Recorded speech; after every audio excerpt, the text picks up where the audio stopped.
It can be fun to get a little food mixed in with the stock talk, and that is what we're doing today as we look at 5 top restaurant stocks that are serving up more than just good eats. Hold on to your menus, this is going to be a tasty one. There is no mystery that a lot of restaurants have struggled over the pandemic with reduced hours, curbside pickup, and a shortage of staff. In fact, many restaurants have not survived the pandemic and have had to close their doors for the very last time. Most of the restaurants that have struggled the most are the independent mom and pop businesses. The larger chains have much more resiliency, and some have done very well despite the pandemic. Today, we're going to be looking at 5 restaurant stocks that fall into that latter category. All of these restaurant stocks today are also royalty stocks, and I do have a fondness for those royalty stocks. In fact, I do currently hold a couple of these stocks that we're going to be looking at. Join the conversation. Let us know in the comments if you hold any royalty stocks or even some food stocks. Your participation is well appreciated. Don't forget to like and subscribe to stay up to date on future content, and thank you for that click. Restaurant royalty stocks, also sometimes called franchising stocks, can offer some pretty good advantages for investors. They often will have a good source of passive income and, in fact, are usually structured that way to allow part of their profits to flow through in the form of dividends. They are also a great way to get some consumer cyclical diversification. In addition to that, the royalty company has low capital expenditures, which of course will usually translate into higher profits. Finally, these royalties often come with some awesome brand recognition, as we're about to see in just a moment. Even with all of these advantages, you still want to hit the books on these royalty stocks. They are still impacted by many factors such as economic downturns, consumer tastes, competition, and whether its franchises are successful. Nonetheless, these 5 we have today are pretty well recognizable, and maybe there'll be 1 or 2 you'll want to order a side of due diligence with. So without any further ado, let's do this. Kicking off this list, we have A&W Revenue Royalties Income Fund with a ticker of AW.UN. Let me know in the comments if you are hearing that very recognizable soundbite in the back of your head. A&W is a Canadian favorite fast food chain with more than 845 locations coast to coast. And let's face it, who doesn't love their root beer? Their market cap comes in at $534.13 million, and they've got a very average beta of 1.07. Their earnings per share, that comes in at 2.18, and their price to earnings ratio is 16.80. The average for this food sector is 21.6, so that might indicate that they're a little bit on the undervalued side. Their return on equity, that comes in at 13.27, and when we get to debt to equity, their debt to equity ratio comes in at 18.35, and that's not a bad number at all. I do like a low debt to equity ratio, so I'm very happy with this. You will find most royalty stocks do tend to have some pretty lower debt to equity ratios, although there are some exceptions, and we will see one of those a little bit later. Their dividend yield comes in at 5.24%, and that is paid out monthly in the amount of 16 cents per share. They have a payout ratio of 85.28%, which is completely sustainable. Let's look, of course, at their growth. Their 3-year return on investment comes in at 82.55%. We add in those dividends, and we get a total return for 3 years of 108.09%. That's not too shabby. If we scroll back and look at their last year, well, the return on investment is not quite as good. It comes in at negative 8.77%. Working in the dividends, we get a total return of negative 4.09%. That is not fantastic, but it is still better than the market average, so you gotta give them some credit for that. So far in 2023,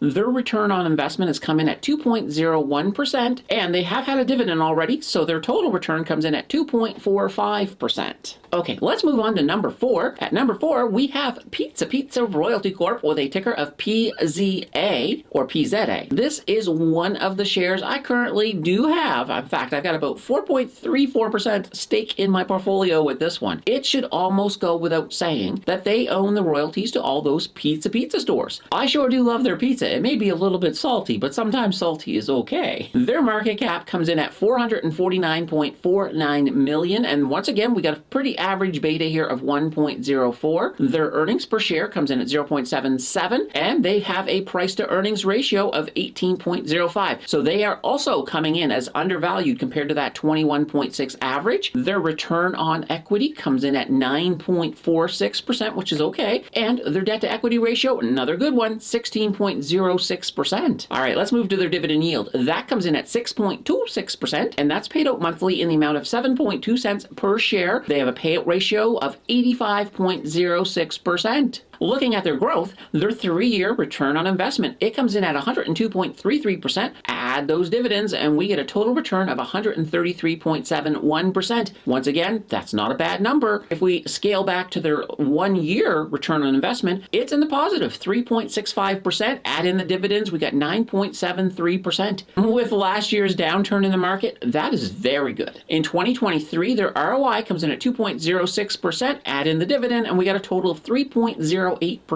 Taking our third spot, we have Sir Royalty Income Fund with a ticker of SRV.UN. This is the second one that I do currently hold about a 5% stake. They own the royalties to some pretty popular restaurant chains like Jack Astor's, Canyon Creek Chop House, and Scattaboosh or Alice Fazoli's. Their market cap comes in at $145.73 million. Now they are a lot more volatile than the first two. Their beta comes in at 2.64. So more than twice, almost 3 times as volatile as the market average. Their EPS comes in at 4.20. Their price to earnings ratio comes in at a staggering 4.20 compared to the average of 21.6. So they are definitely undervalued. Their return on equity comes in at 67.87%, which is fantastic. And, oh, you're going to like this. Their debt to equity ratio is a cool 0. Love that. That's fantastic. All right, let's move to their dividend yield. That comes in at 6.55%, and that's paid out monthly in the amount of 9.5 cents per share. They've got a very low payout ratio of 25.90%. So their dividend is absolutely sustainable. You can already see with some of these initial numbers why I love this company so much. All right, let's look at their returns. Their 3-year return on investment is 585.04%. Factoring in the dividend,